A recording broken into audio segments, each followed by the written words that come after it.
Snap Studios. I'm Natalie Moore. I fell in love with soap operas when I was just 5 years old, and I still watch them. They're television's longest scripted series and have 0 reruns. Now, let me tell you, soap operas aren't just some silly art form. They are significant. In this season of Making, Stories Without End from WBEZ Chicago, join me as I share how the genre began, their social impact, and why these stories endure. Listen wherever you get your podcasts. Snap Judgment is brought to you by Progressive Insurance. You chose to hit play on this podcast today. Smart choice. Make another smart choice with Auto Quote Explorer to compare rates from multiple car insurance companies all at once. Try it at Progressive.com. Progressive Casualty Insurance Company and affiliates. Not available in all states or situations. Prices vary based on how you buy. Okay, so it's time the world knew the truth. And I know I'm going to get the angry letters, the furious reprisals. Please send any and all complaints to the Snap Judgment Complaint Department, Joe Rogan at joerogan.com. But I got to tell my truth because back in the day, I moved from Michigan to the San Francisco Bay. Land in lovely Oakland, California. Good people, good times. I instantly feel this sense of kinship, a sense of home. Some of the same foods, and someone needs to explore the relationship between Michigan pasties and Bay Area empanadas.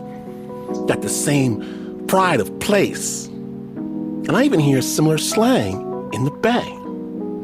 Catch folk walking down the street saying, that car is hella fast. Or that girl dances hella whack. My mom's is hella crazy.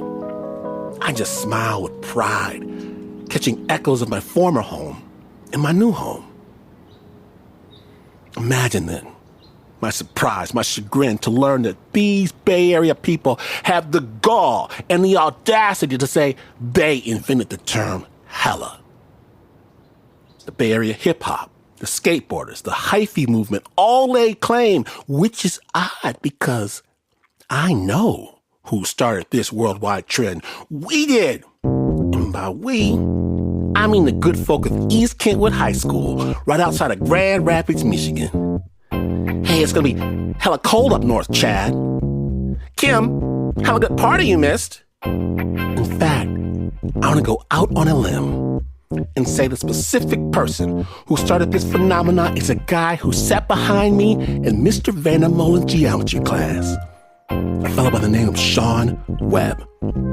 That's right, no longer can I just sit silent while this giant of modern American English vernacular goes unheralded. I'm hella mad. And today on Snap, that's not all we're setting the record straight on. Snap uncovers the real story of a generations-long mystery. Snap Judgment proudly presents The Wave. My name is Tim Washington. It's a hella good show when you're listening to Snap Judgment.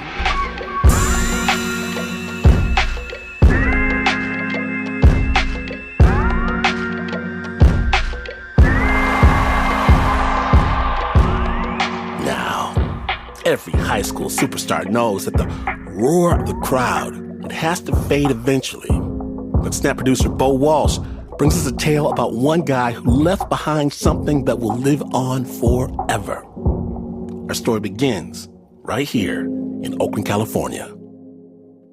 In just a few hours, the A's are going to play their final game at the Oakland Coliseum. Thousands of fans expected to attend, showing their support for the team, a team they've loved for years, in fact, decades for some.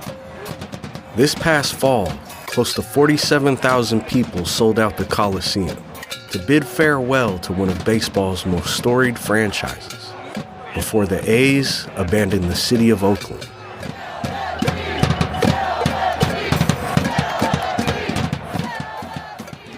In their 56 seasons, the Oakland A's went from triumph to tragedy, a once dynasty which included 4 World Series titles, followed by years of fielding baseball's lowest payroll.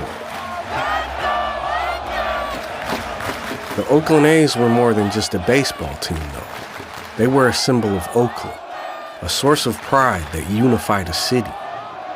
And while the rundown Coliseum may have earned a reputation for its small crowds, sewage overflows, and even possum infestations, Get me out of here. it was home to a loyal fan base. This is Krazy George sending the A's off. It's a terrible day, but a great day. One of those fans was a man named Krazy George, who saw all of the ups and downs and would create one of the team's most iconic and lasting legacies. He was asked by the A's to be at their last game, to see them off and share in this final memory. This is the best part of the game for me. I just have fun making people smile. All right. Thank you. Hey, I was there. How you doing? Well, I can tell you I was shy. Well, I'm still shy. I really am. If I'm out of my element and people don't know I'm Krazy George, and you see me across the room and nobody knows me, I am shy. I'm the quietest person in the room. And that's the way it's always been. But once I become Krazy George, I change my persona, and I'm not shy anymore. All right! You got it! As a young kid, George was not crazy. His voice was not always graveled by his strange line of work, and his name wasn't even George. All through high school, I was called Mike, because my middle name is George Michael. And my dad was named George, so I went by Mike. So all my friends through high school, through junior college, called me Mike. And it's quite a difference between Krazy George and Mike. I mean, there's the world of difference. Mike was quiet. In high school, I don't think I ever talked to a girl. I never went to a dance. I probably didn't know a girl's name in high school, except if it was one of my best friend's sisters. I mean, I didn't have a date till I was 21 years old. I had like 3 or 4 intimate friends in high school, and I still keep in touch with 2 of them. And they really are amazed that I transformed myself like this. Almost everybody didn't expect it. And then they go, now you're Krazy George. George, can I get a photo with you, sir? Why, sure. Oh, freaking honor, man. You're a legend. Thank you so much. All right. It was in college as a student at San Jose State that one day something was unlocked. Something deep inside that George never knew he had. Don Bogdan, my best friend back then, one day he said, let's go to a football game. And I said, sure, I'd love to go. And we went, and he brought a drum and a bugle. And what do I do with a bugle? A bugle takes talent to play. I couldn't play the bugle, so he hands me the drum. Well, anybody can play a drum. And I started hitting it. Okay, Spartans, let's get behind it. This is gonna be a great game. And I was having fun. And I was getting a few people cheering with me. And by the first half, I had like 40 people cheering in that section. Is everybody ready? San Jose, is everybody ready? By the third quarter, I had the whole section cheering. And they're all laughing and enjoying it. And we stood out. San Jose! San Jose! George kept showing up to the Spartan football games. And soon with that drum in his hand, he wasn't so shy anymore. When I'd hit the drum, like 3 times in a row, I would look up in the stands and 5,000 people would be looking at me. That's what the drum did. I got their attention. Get up, everybody! I adopted the idea that I liked being noticed. I've always wanted to be an extrovert, I guess, and that gave me the perfect excuse. So I started using my personality, carrying the drum. I get up close and personal in the stands with the fans, and that's why they cheer for me. Defense! I'm with them. Defense! I found out the impact I made on the fans. I can change the face of a game. George became a fixture at San Jose State games and a bit of a local celebrity, but cheerleading wasn't going to pay his bills. I needed a job. A job comes along at Buxer High School. So now I was a regular, full-blown teacher. And I tell you, that was not my forte, but I was teaching. I don't know if they knew I wasn't cut out to be a teacher or not, but I wasn't getting a lot of joy out of it. At school, he could never seem to find that same control over the classroom that Krazy George had over the crowd. The image of who I am, and then I have to be a strict teacher, and I was a terrible disciplinarian. It was always like right below out of control. That's the way I felt. It was chaos in the class. The kids just went nuts, and I'd lose control almost. I had nightmares about teaching sometimes. I was just not born for that, and I was born for cheerleading. Oh, there he goes! Come on! Oh, you big turkey! You dearie! This might be the real George Henderson, alias Krazy George. Cheerleader, have tambourine, will travel from the Seals to the Earthquakes to the San Jose State Spartans. The fans not only love his act, they obey his crazy demands. Down 3, 1, 2. George was moonlighting on the weekends as a local cheerleader when he started getting calls from bigger teams. And that's when there was an indication I might be able to make some money at cheerleading. And I go, well, I'm going to have to gamble. I'll try it. I just went in and I said, I'm quitting teaching. I'm going to resign my post. And I started cheering. And then I became professional. Hello, everybody! I'm Krazy George, and this is what I do! Now, Krazy George was traveling all over the country banging his drum at games. It was a dream. I was having more fun than anybody. They pay me to do what I was doing for 7 years for nothing and having fun with it then. And they started paying me. And they started paying me more and more, way more than I would ever make teaching. And I'm just loving it. So I was happy. But between the uniqueness of my occupation, being so unique that nobody else, I think, in the world's ever done it, my persona, my personality fit. This is Krazy George, Mr. Insanity. His ability to instigate fans has captured the imagination of spectators and sports teams alike.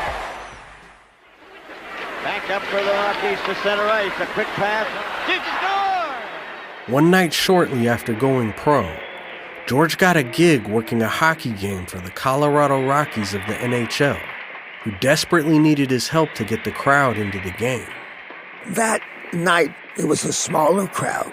They hardly ever do more than 7,000 a game. They were just a struggling franchise in the NHL. And, of course, we were probably being beat. So he wanted to start a cheer with 3 sections of fans to try to wake up the sleepy building. And so there was 3 sections that had a lot of people in it. So I took these 3 sections. And I said, okay, I want to start here, and I want you to stand up and sit down as I point to you. And I said, I want everybody to just yell, go. This section starts, I just want you to stand and yell, go, go, go. When George felt it was time to rally the crowd, he pointed to the section he wanted to stand first. Are you ready? Up! Physically, I have the whole section stand up. And as they stand up, they yell, go. And then the next section stands up and yells, go. And I started it.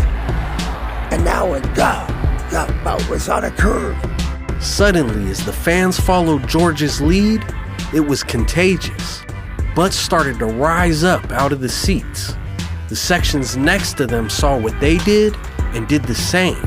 I didn't have to talk to the next section all at once when I went to go, go, go. I stopped.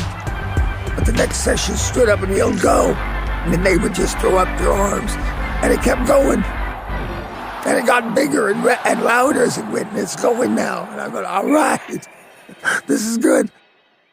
The sections of fans standing up to cheer and sitting down one section at a time in sequence Sort of looked like waves in the ocean. That cheer, after it died or stopped, the place went nuts. Because they'd never seen anything like it. Either did I. I was happy too. I knew right then, that's a cheer I'm going to keep doing. I knew that. So I had that new cheer in my arsenal. Krazy George started what everyone would soon be calling the wave.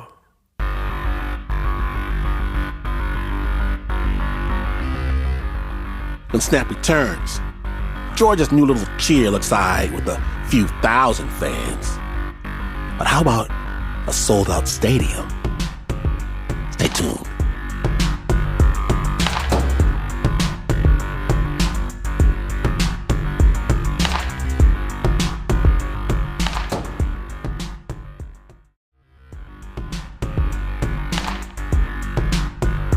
Welcome back to Snap Judgment, the Wave episode. And last we left, professional cheerleader Krazy George started a never-before-seen cheer at an empty hockey game that sparked a crowd reaction unlike anything he expected. But can George pull it off in prime time? Snap Judgment. Krazy George debuted the wave in Colorado and would break it out at smaller events like high school rallies. But he never showcased it in a big stadium. And that's when the time came to go to the Oakland A's game. Of course, when it came to cheering, no one could ignore the A's 10th man, Krazy George Henderson. During the 1981 season, the Oakland A's hired George to come cheer for 25 of their biggest home games. I've only done one Major League Baseball team, and that's the Oakland A's.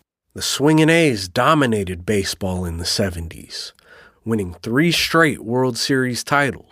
Oakland has won the 1972 World Series.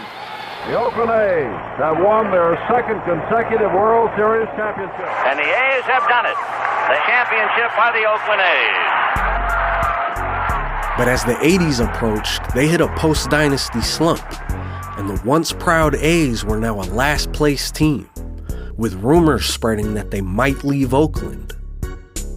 When new owner Walter Haas bought the team in 1981, he knew of Krazy George and his reputation for stirring up Bay Area crowds, and thought he could help revitalize the atmosphere at the Oakland Coliseum. I showed up, and after I did one game, they just loved it. Let's go, Wade! I'd do a cheer, then I'd run up the row. I'd run to the next thing. And 20 seconds, 30 seconds, I'm in the next section ready to do a cheer. Back and forth cheers, 4-corner cheers, clapping, you name it. Krazy George. Krazy George Henderson gets them all going, and it's amazing. Think he's not pumped up? When I would walk in, I could take the fans and get 10 times more reaction than they ever saw before. And the owners and the general manager, everybody, players, loved it. It was game-changing. The A's win the West. George controlled the crowds in Oakland as if he'd been there for years.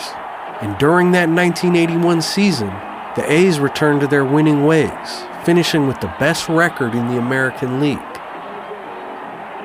So on October 15th, in a sold-out nationally televised playoff game against the rival New York Yankees, with 47,000 fans in attendance, Krazy George felt it might be time to introduce the wave to the world. I knew at the start, I wanted maybe to try the wave. But I just didn't know if I could do it. But when I walked into that stadium, we're playing the Yankees. Such rivalry, and it's just, we wanted to beat them so bad, and we'd already lost 2 games away. So we had to win, or we're out of the playoffs.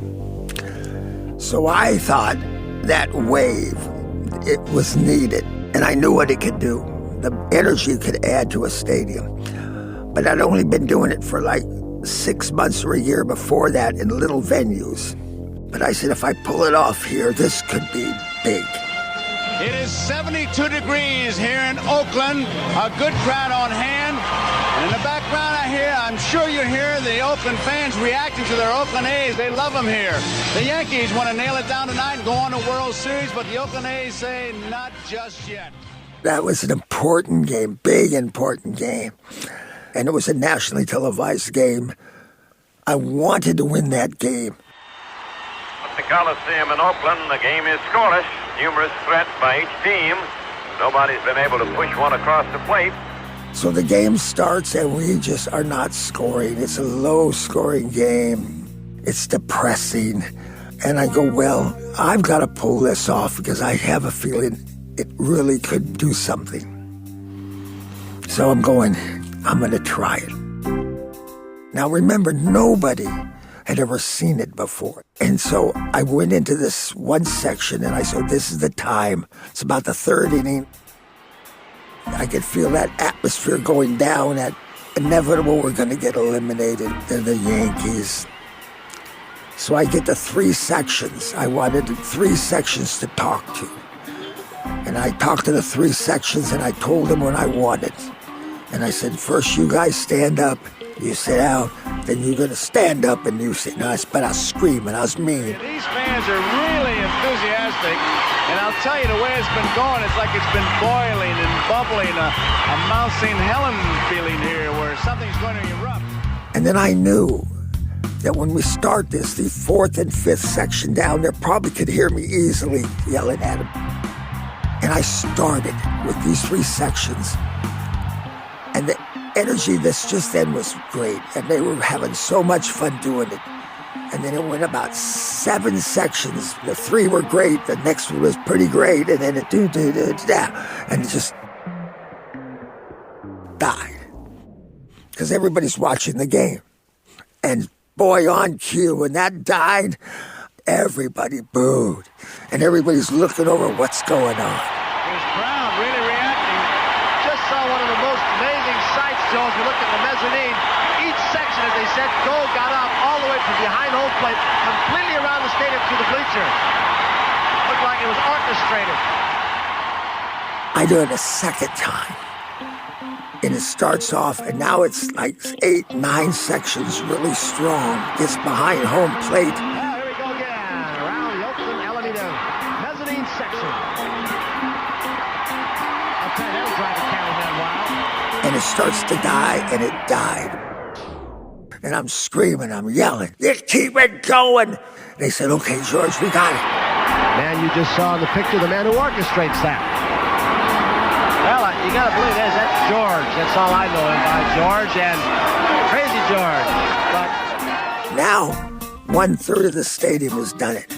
At that point, I think everybody knew what I wanted. Under the direction of Krazy George out here, having themselves a good evening and enjoying baseball, enjoying the Coliseum, and not hurting anybody. And this guy really works it. I mean, such power he has. He just directs section by section, and you see it. It's a marvelous thing. The 3rd time, this was it. I started it. down below, they're all going bonkers. He really loves it. Look at him. He's got them all going. I turned around, and I'm watching it, and all 3 decks are doing it. In unison, all 3. Sweeps all the way around, comes back through the outfield, and comes to where we are. And the place went nuts. Crescendo rising here. Now every deck is doing it, and they're screaming as it's coming by. And it's like the most intense thing you ever saw. Sounded like a locomotive. It really did. And I mean, it coming towards you, massive locomotive, the noise level. And it just picks up, and so you can visually shut your eyes and listen and know where the wave was in the stadium. Just hear it, and you could hear it on the outfield. You could come around, and it just rips by it, and it kept going, and they loved it. In the background, you can hear the organized cheering of the A's fans. Well, they've got a new gimmick here. They start in section. They raise up, throw their arms in the air, and yell, go. Then just as they start to sit down, the next section gets up, and they go all the way around the ballpark doing it. It's quite a sight. It impressed me even. unbelievably happy watching it go because I had no idea if I could get 47,000 fans to do it. It was the biggest crowd I'd ever worked with. Once it got going, oh boy, I just felt it. I just sit there watching it and I'm just taking it in. It was really a nice feeling. In the back of my mind, I was hoping they would have it filmed. It's never been on video. The game was excruciating towards the end. I mean, the fans were just so loyal, and they were cheering and yelling and supporting the A's. At the end of the game, it would sound like we were winning the game, and we were behind. And it was tough, a tough loss. But the joy after the game, the fans' reaction to me, they were coming up to me and going, "What was that? We loved it." People had never seen it before, and I didn't know it. At that time, I debuted it to the world because I didn't know it was going to go around the world. Okay, stand up. Woo! You got to keep it going, keep it going. That's all right. That's a beautiful way. It's going on the other side. After showcasing the wave to a national audience, Krazy George started using it regularly at games as his signature cheer. I like when he has the A's wave going around. Yeah, that's the best. That cheer was the staple of me hitting the pinnacle of power. That is when I know I've got the stadium in the palm of my hand. The big debut of the wave instantly led to more jobs and bigger contracts for Krazy George, and his celebrity status grew. At first, it seemed like his golden ticket. His name is George Henderson, although to most sports fans around North America, he is best known as Krazy George. Yes, he has fun, but when you take a look at his annual income, you realize that this man is not crazy at all. But not long after George unveiled it at the A's game, the unthinkable happened. George was questioned by a reporter in Canada about whether or not he was actually the original creator of the cheer. I had never heard of it, never thought of it. When I heard a team was trying to challenge me inventing the wave, the reporter told George that the University of Washington was claiming that they were in fact the founders of the wave, after fans did it at a football game right around the same time George pulled it off in Oakland. And so he told me that they were taking credit for it, and they were claiming they did it on the 31st, 2 weeks after I did it. And after it was nationally televised during the game. I did October 15th, they did it on October 31st. So 2 weeks later, they did it. But I didn't hear they were claiming it. That's when I called up the University of Washington to find out. It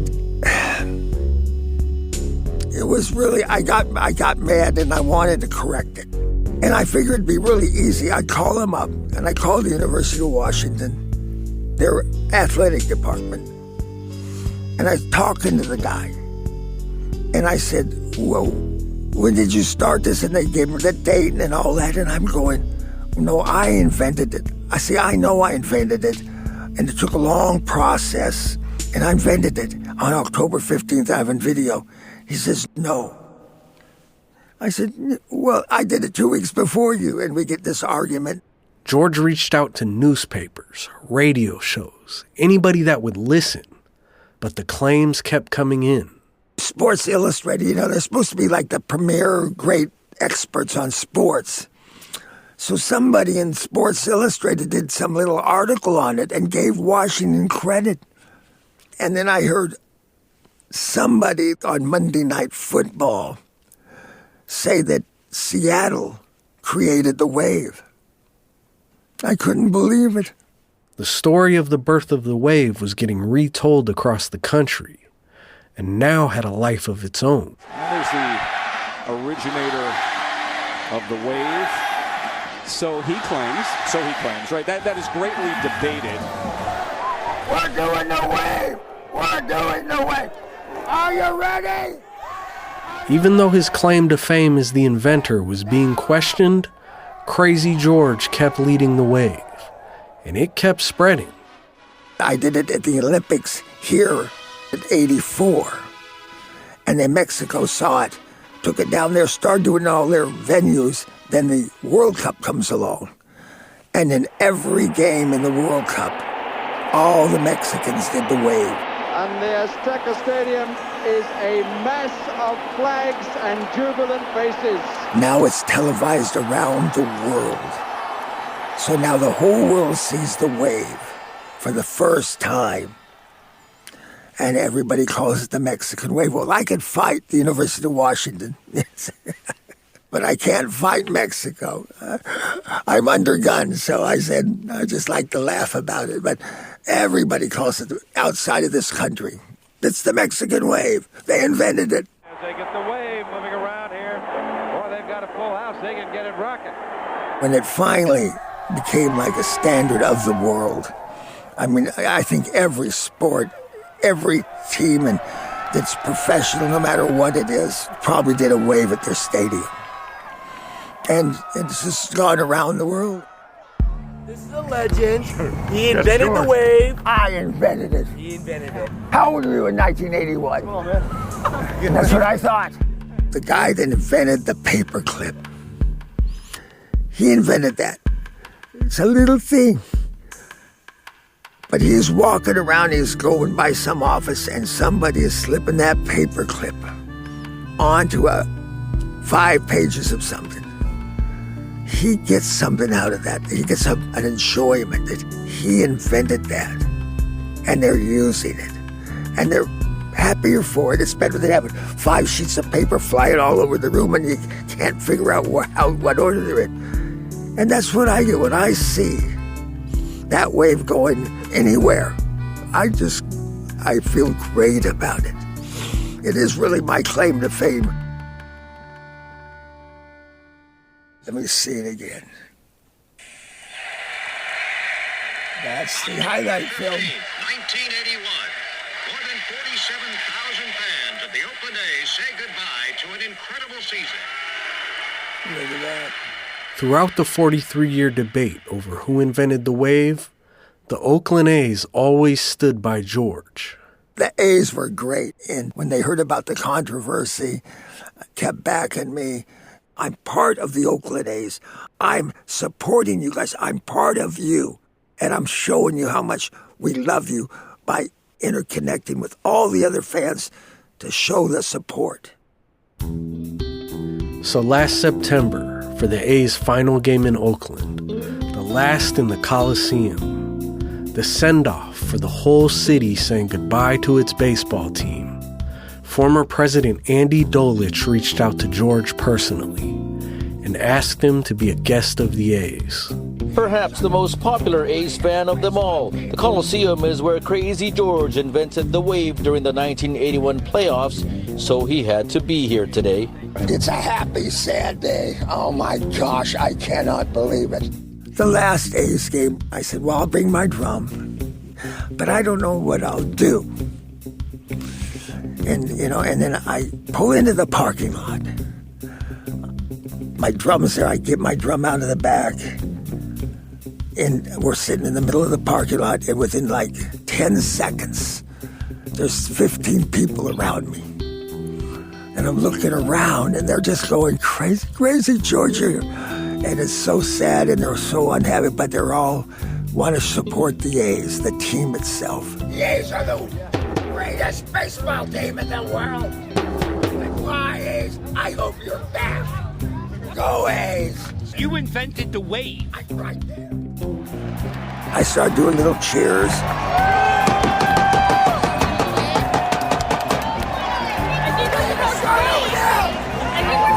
I pounded my drum, and the place just all looked up, and I'm screaming and yelling. They're screaming and yelling back, and it's getting more and more fun. And then for one last time, Krazy George led the wave. In the place, he introduced it to the world. When I'm gone, they will be talking about the wave. And so it means a lot to me. Let's make Krazy George proud!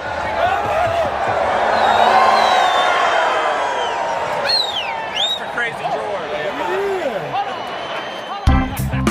That's a good one.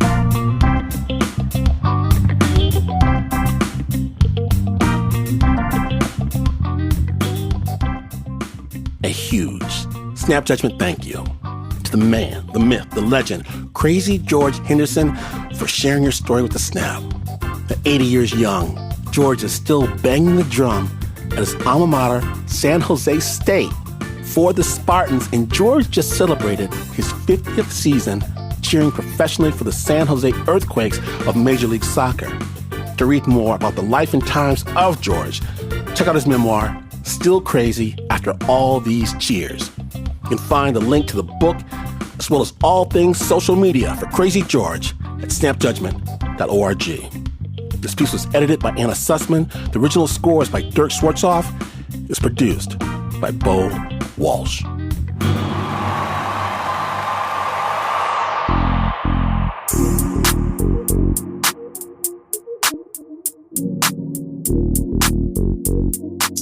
Oh, don't go anywhere. Because after the break, from behind the dugout, a real-life bat boy. Stay tuned.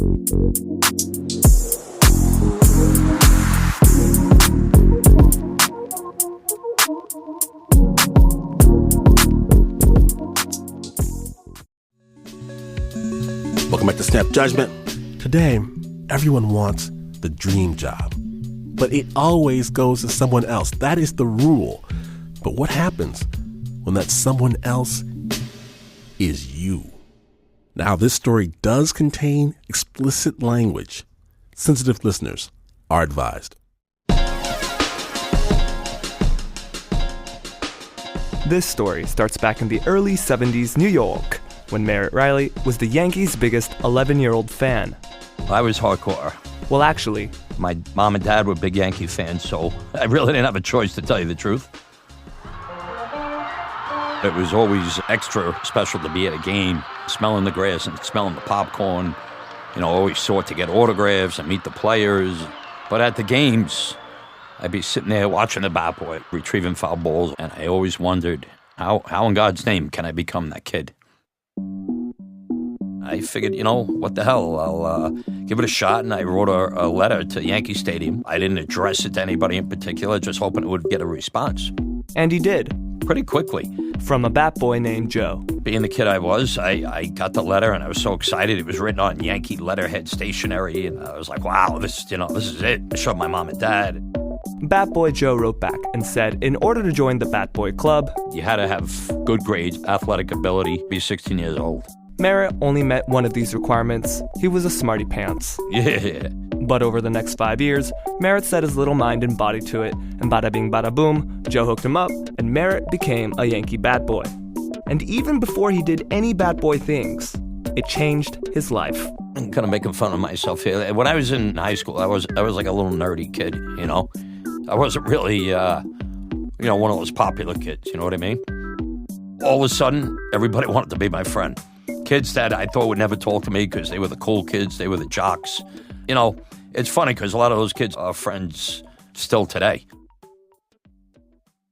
Best part of the job was being around players that, a year or two before I was watching on TV and only dreaming that it would be like a dream to meet these people, and now I'm in the same locker room as them. Being a bat boy's no easy work. Merritt shined all the players' cleats, did the laundry, and during practices, he'd shag fly balls. But his most important job was during the game. During the game, you have one responsibility. Once that player that's at home plate hits the ball, whether it's a base hit or an out, your main and only responsibility is to get that bat and get it right back to the dugout. Once in the dugout, all Merritt had to do was return the bat to the bat container, where the other bats hung out. During the game, the Yankees were very, very strict about not being part of the game, being invisible, really. Now, Merritt was planning the rest of his life and career from his gig as a bat boy. If he did a good job, his plan was to become an umpire. Well, that was the hope, at least until July 24th, 1983, Yankee Stadium. Merritt's beloved Yankees were facing one of their biggest rivals, the Kansas City Royals.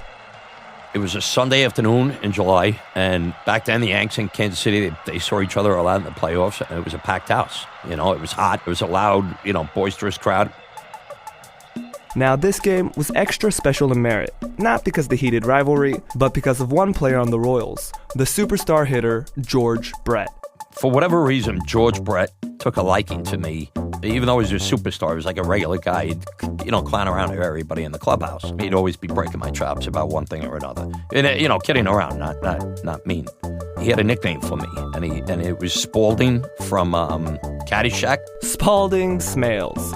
Not the coolest nickname. Spalding from the movie Caddyshack is a spoiled brat infamous for picking his nose and eating it. You know what? It wasn't like I liked the nickname. I just liked that he noticed me enough to have a nickname for me. He made you feel important. That made me like him, He definitely became my favorite. Yankee fan listeners, don't worry about it. His allegiance is still with you. Yeah. George Brett was one of those guys that I would secretly root for. As long as the Yankees would win the game, I was rooting for George Brett to do well. There weren't other players I could say that about that were not on the Yankees. All right, so back to the game. First inning. Second, third, fourth. The game didn't stand out for any reason. Seventh inning. Eighth inning. All right, here we are on the top of the ninth inning. The Yanks are up 4-3. And it's a very close game, with the Royals at bat, with 2 outs and a runner on base. You figured the Yanks are going to win this game. You have the Yankee closer, Goose Gossage, who basically was lights out once they brought him in.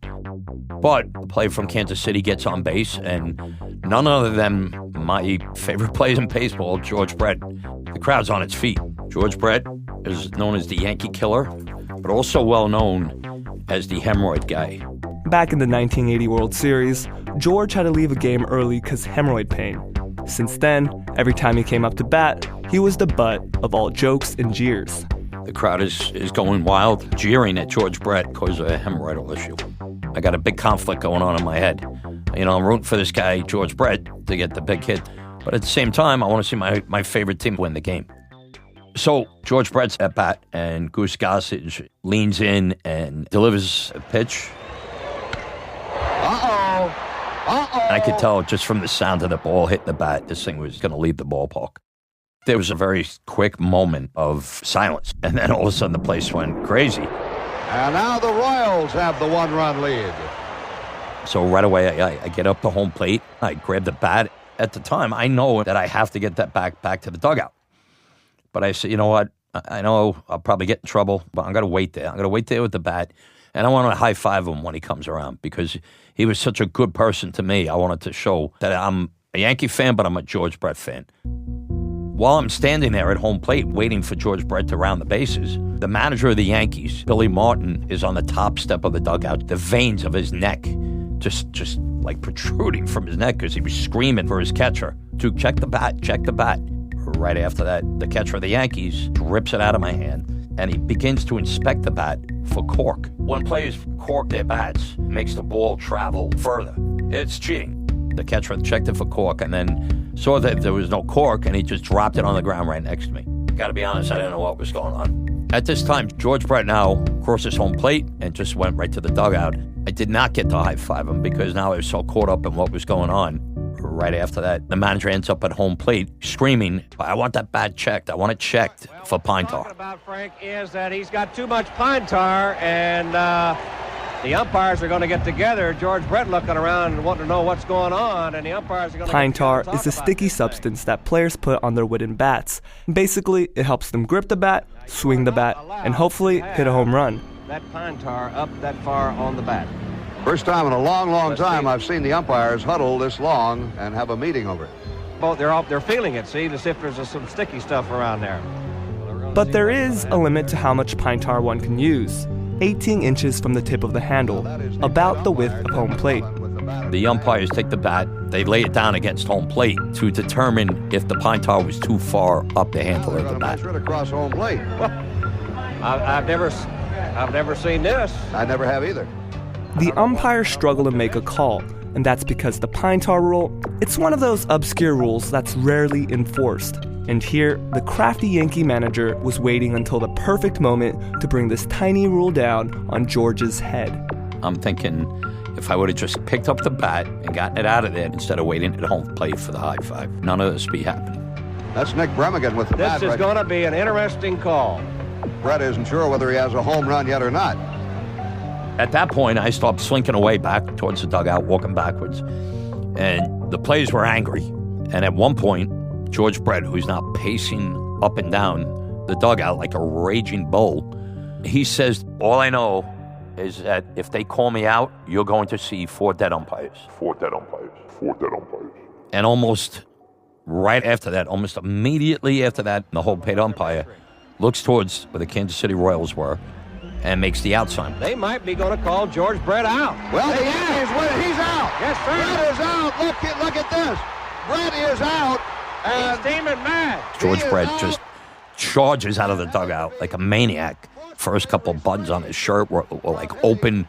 You know, his hair was a disaster. You know. Forcibly restrained from hitting plate umpire Tim McClellan. Oh, it was crazy. It was crazy. And the Yankees have won the ball game 4-3. Brett is called out for using an illegal bat.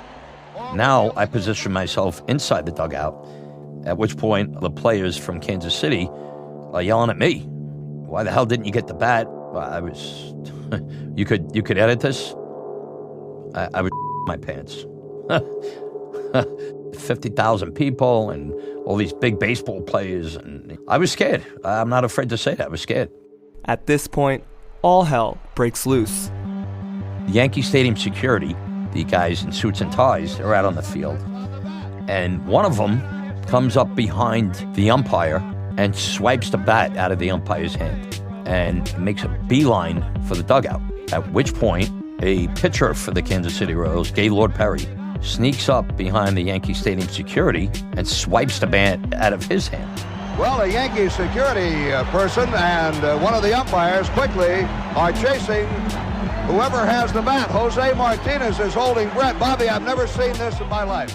It was some out of a movie. It really was. It kept getting worse for me. It was like a bad nightmare. It kept getting worse.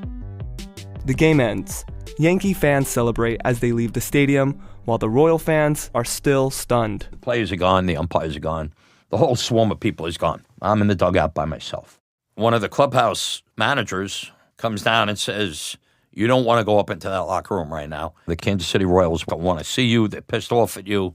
So Merritt begins his post-game duties, knocking the mud out of spikes, cleaning up the Yankee locker room. At that point, I thought it was the end of the world. This is the biggest thing ever that's happened to me.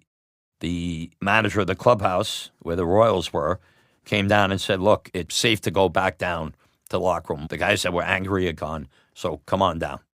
All I could tell you was I was real nervous.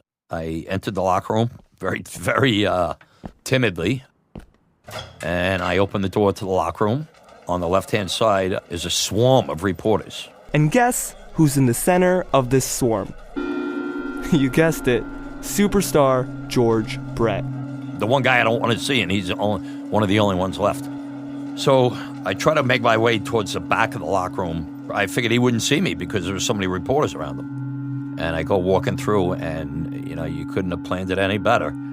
The reporters move out of the way, and all of a sudden he locks eyes with me. And I'm thinking, holy, you got to be kidding. I thought I was dead.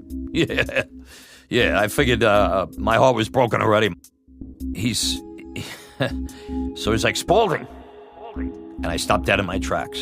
And I didn't expect that at all. That he would be in the mood where he's calling me by my nickname, you know? And I was like, yeah. And he looks at me, he says, why didn't you get the bat? And I'm like, holy Christ, what do I say? What do I say? You know, I'm speaking to a Major League Baseball player. I'm 16, 17 years old. And before I could answer, he just started laughing. He said, I'm only kidding around with you. He goes, don't worry about it. And then he said, but you do owe me.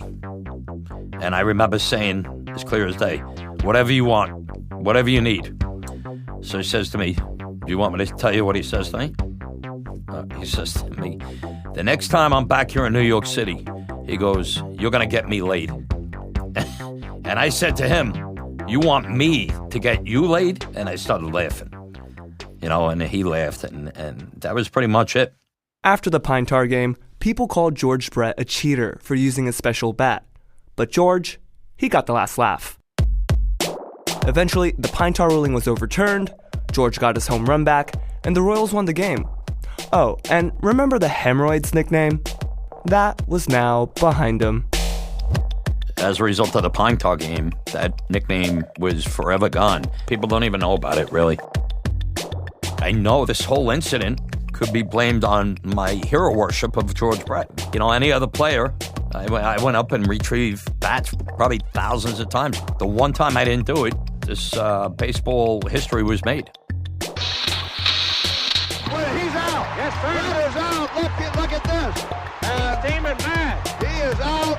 Bobby, I've never seen this in my life. And still to this day, I still have not gotten that high five I was looking for. Thank you, Merritt Riley, for sharing that story with the Snap. Merritt still considers himself the Yankees' biggest fan. And a big shout out as well to Daniel Barbarisi from the Wall Street Journal for bringing us that story. We'll have a link to his story on our website, snapjudgment.org. Original sound design by Renzo Gorio, and that piece was produced by Davey Kim. Oh, Snappers, if you missed even a moment, know that an entire world of Snap storytelling awaits. In fact, we recently dropped a brand new series diving into the world of incarcerated women firefighters battling the flames in California, hosted by our own Anna Sussman. It's called Fire Escape, on podcast platforms everywhere right now. KQED in San Francisco is Snap's orbiting Hall of Justice. Snap is brought to you by the team that always executes perfect timing whenever we celebrate with the wave, except, of course, for the Uber producer, Mr. Mark Ristich. He always goes up when you're supposed to go down. He goes down when you're supposed to go up. Now there's Nancy Lopez, Pat Mesiti-Miller, Anna Sussman, Renzo Gorio, John Facile, Shayna Shealy, Taylor Ducott, Flo Wiley, Bo Walsh, Marissa Dodge, David Exime, and Regina Bediaco. And this is not the news. No Oasis news. In fact, you get hella mad and hella hot when there's hella traffic on the way to the spot, and you would still not be as far away from the news as this is. But this is PRX.